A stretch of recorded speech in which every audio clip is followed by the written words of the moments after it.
Hi everyone, I am Dr. Dinesh Kumar, Senior Assistant Professor, Department of Psychiatry, Government Tirunelveli Medical College. I am a consultant psychiatrist at Tamil Nadu Neuro and Mind Care, Tiruvannamalai. Today, on the occasion of World Suicide Prevention Day 2020, I am going to talk about the need of talking about suicide. Before talking about suicide, we need to know the magnitude of the problem so that we can understand the need to talk about it. About 8 lakh people commit suicide every year, a complete suicide every year. 79% of those suicides are all from low and middle income countries like India. In India, the rate is very high as 15 per lakh population. So, number of people who committed suicide in the year 2016 was 2 lakh 15,000, which is 3 times higher than the current amount of COVID deaths due to world's worst pandemic. With this background, let's go into the need to talk about suicide. But why don't we talk about suicide? There's a lot of stigma about it. A person with suicidal thought usually puts up a brave face. They hesitate to talk about it.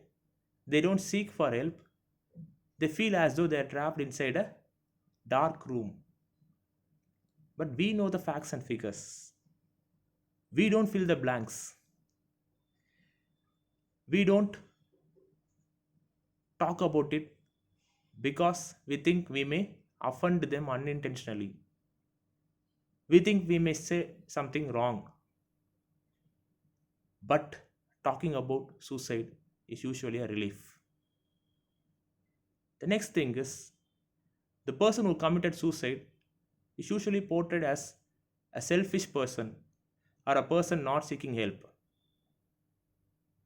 which is completely a big myth.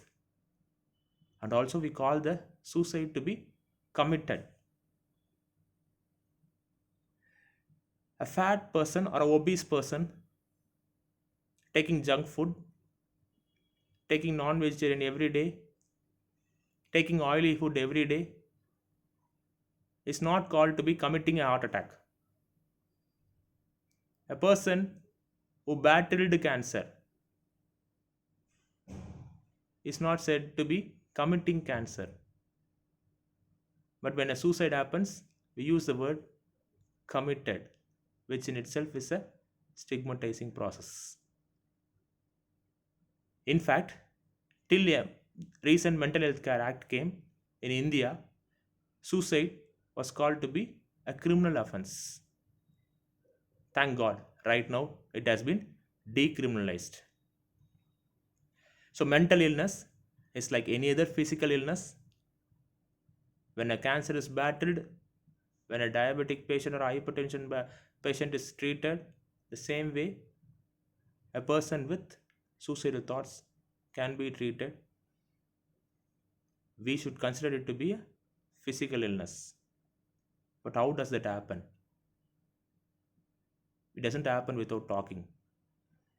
When we stop talking or when we keep silence, the stigma increases. We have to talk about it. As we keep talking about it, the stigma reduces. Treat the patient with suicidal thoughts as equal or better as a person with other physical illness. I know age old stereotypes and stigma won't reduce within a day, but talking about it is a starting point. When we start talking, it becomes like other conditions, becomes less stigmatized. So let's talk. Doctors to patients, let's talk about it. Senior doctors to junior doctors, and vice versa, let's talk. Employers to their workers, let's talk. Teachers to students, let's talk. Family members to others, let's talk. Neighborhoods, let's talk. Because a few words A few steps or just a smile could shift the balance from death to life. வாங்க பேசலாம். Let's keep this trending. We will talk about it. We will reduce the stigma about it. Thank you.